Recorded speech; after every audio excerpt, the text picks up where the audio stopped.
வணக்கம் நண்பர்களே. ஒரு படத்துக்கு ட்ரெய்லருங்கிறது எப்படி இருக்கணும்னா, ரசிகர்கள தியேட்டருக்கு பிடிச்சு இழுத்துட்டு வர்ற ஒரு கொக்கி மாரி இருக்கணும் அப்படின்னு சொல்லுவாங்க. பராசக்தி படத்துக்கு வெளியாகி இருக்கிற ட்ரெய்லர வந்து அந்த ரகத்தில சேர்க்கலாம். முதல் அந்த ட்ரெய்லருடைய ஆரம்பத்திலிருந்து இறுதி வரைக்கும் வந்து அவ்வளோ கிரிப்பா நம்ம கட்டி போடுற மாரி இருக்கு அந்த ட்ரெய்லருடைய காட்சிகள் எல்லாம். அத பார்க்கும்போதே இந்த படம் என்னவா இருக்கும்? எத பத்தி இது பேசுது? அப்படிங்கிறதெல்லாம் வந்து நமக்கு தெள்ளத் தெளிவா புரியுது.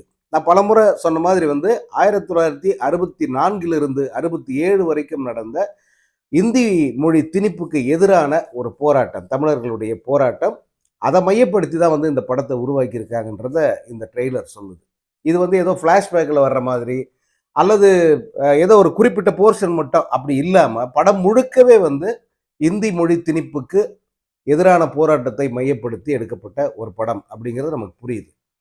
இதுவரைக்கும் தமிழ்ல எத்தனையோ வரலாற்று படங்கள், பீரியட் ஃபிலிம் எல்லாம் வந்தது. ஆனா, நமது தமிழருடைய பெருமை, தமிழருடைய அடையாளம், அ தமிழருடைய போராட்ட குணத்துக்கு ஒரு முக்கிய எடுத்துக்காட்டு அப்படின்னு சொல்லப்படுகிற இந்தி எதிர்ப்பு போராட்டம் இருக்க, அந்த போராட்டத்தை மையப்படுத்தி முழுமையாக இதுவரைக்கும் ஒரு படம் வந்ததில்ல. அந்த குறையை தீர்க்கிற மாதிரி வந்து வரலாற்றில் இடம் பிடிக்கிற ஒரு முயற்சியாக இந்த பராசக்தி திரைப்படத்தை பார்க்க வேண்டியிருக்கு. இந்த அ இந்த இந்த படத்துல வெறும் அந்த வரலாறு மட்டுமல்ல, அந்த வரலாற்று நாயகர்களையும் வந்து பதிவு பண்ணியிருக்காங்க.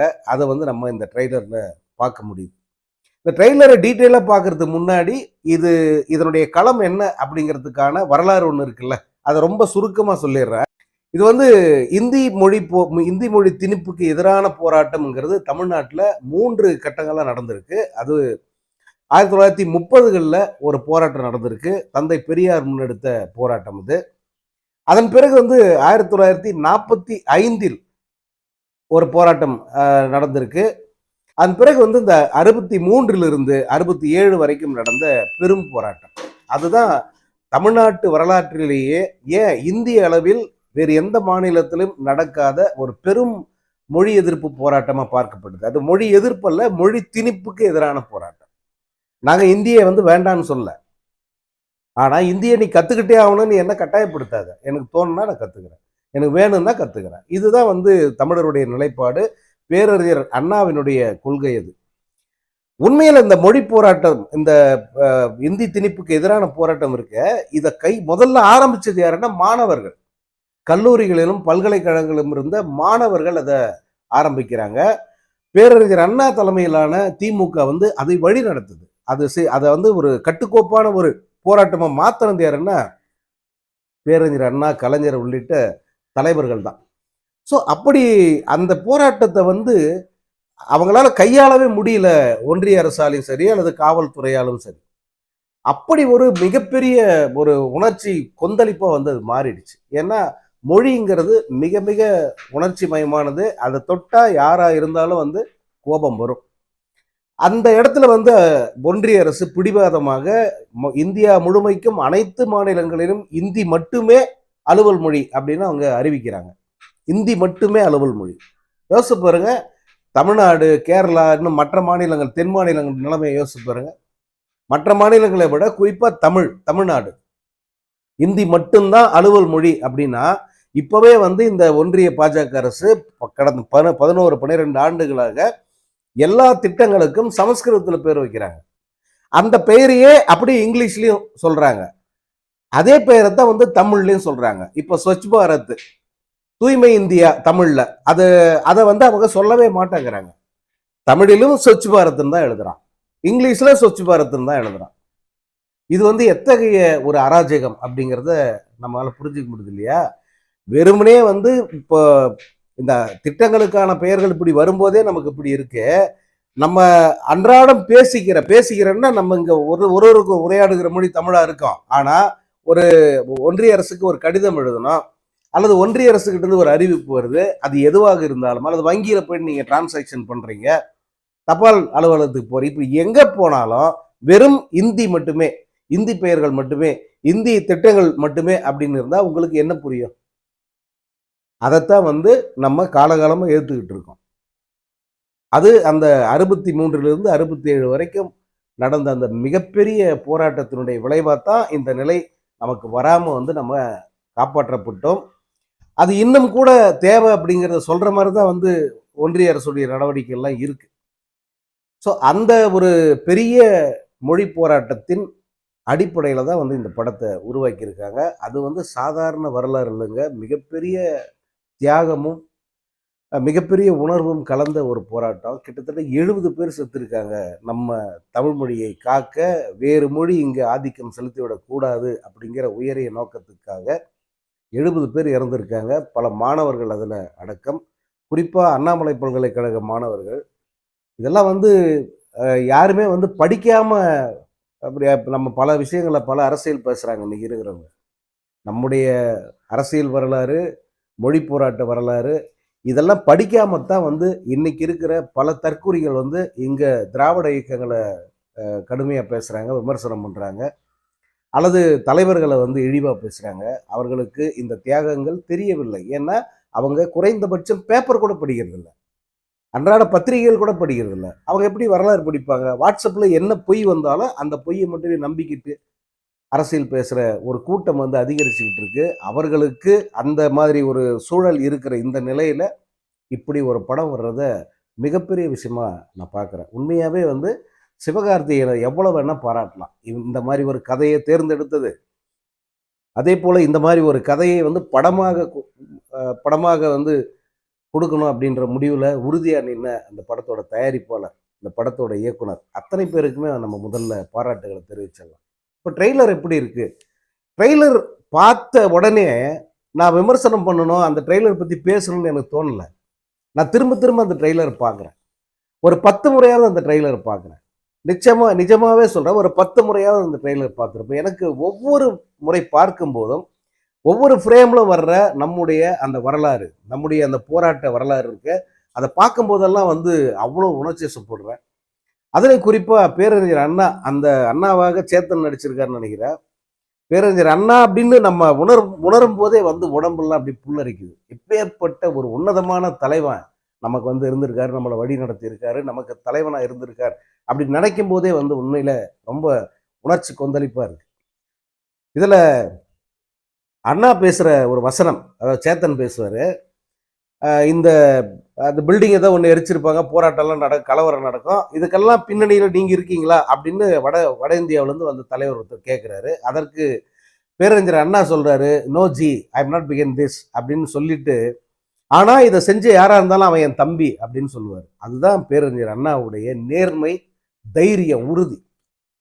அந்த அந்த ஒரு காட்சியே போதும். இந்த இந்த படத்தை வந்து நீங்க 1000 முறை பார்க்கலாம். அந்த ஒரு காட்சி போதும். அவ்வளவு நேர்த்தியா இருந்தது. அதே போல அந்த கலவரங்கள் எல்லாமே பார்க்கும்போது அப்படியே அச்சு அசலா அந்த 67 கொண்டு வந்து கண் முன்னாடி நிப்பாட்டுற மாதிரி தான் அவங்க பண்ணியிருந்தாங்க. வசனங்கள் ரொம்ப முக்கியம் இந்த படத்தை, இந்த மாதிரி படங்களுக்கு. அதுவும் குறிப்பா வந்து கலைஞர், அண்ணா, பெரியார் இந்த மாதிரி பெரும் ஆளுமைகள் ஆதிக்கம் செலுத்திய ஒரு காலகட்டத்தை மையப்படுத்தி ஒரு படத்தை உருவாக்கும் போது வசனங்கள் மிக மிக முக்கியம். ஏன்னா அவங்க அத்தனை பேருமே தமிழில் அப்படி ஒரு நிபுணத்துவம் பெற்றவர்கள். அதே போல வசனத்தாலேயே வந்து தமிழ் சினிமாவை புரட்சியை ஏற்படுத்திய ஒரு கலைஞரும் அண்ணாவும். அதனால அதை அதை உணர்ந்து எழுதின வசனமாக தான் என்னால் அதை பார்க்க முடிஞ்சது.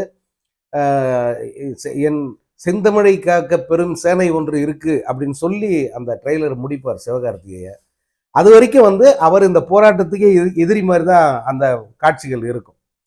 போராட்டத்தில் ஈடுபடுற தன்னுடைய தம்பியை வந்து திட்டுவார், அடிப்பார், ஏன்டா போய் இந்த கலவரத்திலாம் கலந்துக்கிற அப்படின்னுவார். ஏன்னா அவர் சென்ட்ரல் கவர்மெண்ட்டில் ரயில்வே டிபார்ட்மெண்ட்டில் இருக்கிறவர். ஒரு கட்டத்தில் வந்து இந்த இந்தியை கற்றுக்கணும் அப்படின்னு சொல்லிட்டு ஸ்ரீலங்கா கிட்ட போயிட்டு ஹிந்தி கற்றுக் அப்படின்னு கேட்பாரு. பெரியார் அண்ணா கிட்ட விருது வாங்கிட்டு போய் அவங்ககிட்ட ஹிந்தி கற்றுக்கிறியாடா அப்படிங்கிற அந்த வசனம். இப்படி நிறைய எடுப்புலேயே ஒன்று வரும். நீ தமிழ்நாட்டுக்காரன் டெல்லிக்கு வந்தா ஹிந்தி கற்றுக்கணும்டா, நீ தமிழ்நாட்டுக்கு வந்தா நீ தமிழில் தான்டா பேசணும் அப்படின்னு சொல்கிற மாதிரி ஒரு வசனம் வரும். அதே போல் ரொம்ப முக்கியமான வசனம், டெல்லி தான் இந்தியாவா? அந்த கேள்வி இப்போ வரைக்கும் இருக்கு பார்த்தீங்களா? ஒரு போராட்டம் நடத்தணும்னா நம்ம தமிழ்நாட்டு எம்பிக்களாகவே இருந்தாலும் ஒரு போராட்டம் நடத்தணும்னா பாராளுமன்றத்துக்கு முன்னாடி நின்று தான் நடத்த வேண்டியது. இங்கே எங்கேயாவது வந்து ஸ்டேட் நம்ம மாநிலத்துக்குள்ள ஒரு மூலையில் எங்கேயாவது போராட்டம் நடந்தால் அது வந்து கேட்க வேண்டியவர்கள் காதுகளுக்கு எட்டாமல் போகுது. இப்படி ஒரு சூழ்நிலை தான் இன்னைக்கு வரைக்கும் இருக்கு. அதே போல எல்லா அதிகாரங்களையும் டெல்லி குவிச்சு வச்சுக்கிட்டு இருக்கு.